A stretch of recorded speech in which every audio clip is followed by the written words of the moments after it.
probably the most exciting guy entering this quarterback class, and one we'll talk about now on the capsule, is Heisman Trophy winning quarterback out of Oklahoma, Kyler Murray, whose height has been debated ever since he essentially picked up a football in Norman. We'll get the official measurements on him come combine time, but as of now, ESPN has him at 5'10". I know most people think he's closer to 5'9", and 195 pounds. Maybe a little fudging there as well.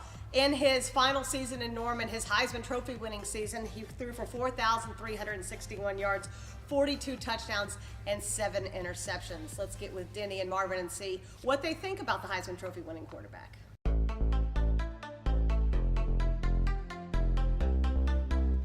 He is, but coming in at 5'9"-ish, maybe 5'10", is Kyler Murray.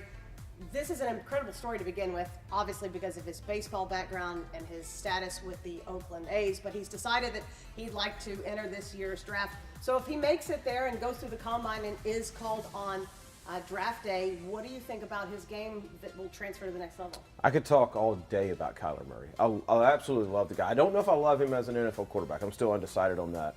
But shameless plug here on the Sports Den, I called that Heisman back in April. So I actually got a chance to see. You called the Heisman back in April? I did. Really? I did, yeah. When everybody's talking about OU and Baker leaving. leaving. That, like, on it is on tape. It is on tape, yes. It's on tape. Then we believe you then. But what I like about Kyler is we hear the term elite athlete all the time. He's a step above that. Like the kid just does whatever he wants to do on a football field. And you mentioned the baseball before, Lauren. A lot of times we'll see baseball guys completely spin out of a throw because they're used to in baseball using that front elbow to gain power. We don't see that with Kyler Murray. He's very disciplined in the way that he throws the football. But the thing I like the most about Kyler Murray is he controls the defender. The defender doesn't control him. And so we talk about passing lanes and height and all that kind of stuff.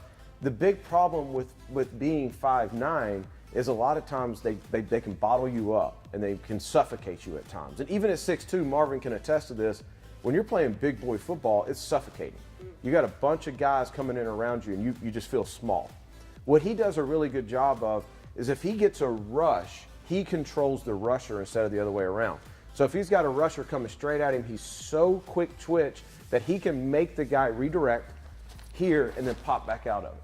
And so what happens is that gets on film. Defensive end, all of a sudden, he's going to slow down and try to break down to get Kyler Murray, which is where his speed, which is, I've heard sub 4.4, is going to come into play. He can escape the pocket and do a million things. So just as easy as he can pop back, he can pop forward. So now he can give a different move the next time, drive up, and if there's a gap, he's gone for 40 yards and there's nothing you can do about it. The conversation and the comparisons about Kyler Murray, the obvious ones are Russell Wilson and Drew Brees. They just kind of pick the shortest guys in the NFL. Is that a fair comparison? No, it's not at all. The conversation, I think, starts and ends with Michael Vick.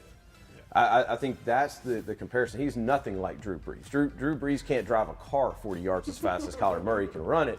I don't think the NFL's seen anything like this. And that's going to be the interesting thing is which team jumps on this knowing not just the shortness factor, the height issue, but the Oakland A's.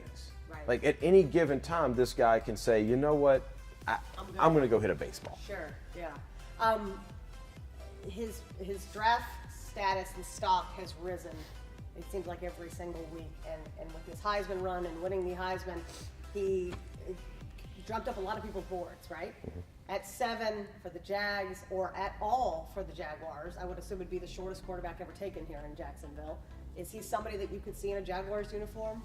I'd like to see, but I don't think you can. Would it be fun? It would be a blast, but here's what I think has to happen is you have to have a team that has a like backup, meaning Tyrod Taylor or a very mobile backup quarterback, because you're going to change your entire offense to fit Kyler Murray. And so if you're going to bring in a guy who's not very mobile behind him, you're going to have to change it again. And so I think it's going to have to be almost an entire organization buy-in to what you're going to do with Kyler Murray. And I don't think the Jags are anywhere near that point. I think the baseball thing scares people away. I think Kyler Murray, unless somebody goes Cleveland Browns like they did with Manziel and jumps, or like the Broncos deal with Tebow, I think Kyler Murray's still around at pick 17, 18, 19, 20. How much of his baseball mechanics are not affected in throwing a football because he's not a pitcher? Does that make sense? Yeah, it does make sense. Really, the only baseball positions that have any similarity to throwing a football really is second base. Yeah. Because you don't have to get a whole lot behind it. But outfielders, third basemen, shortstops, they still have to generate so much power and so much explosion that it affects the throw. He's very disciplined with that. You can tell he's played both his whole life. His dad's a coach. His dad has trained him. And you can tell it's something they've worked on.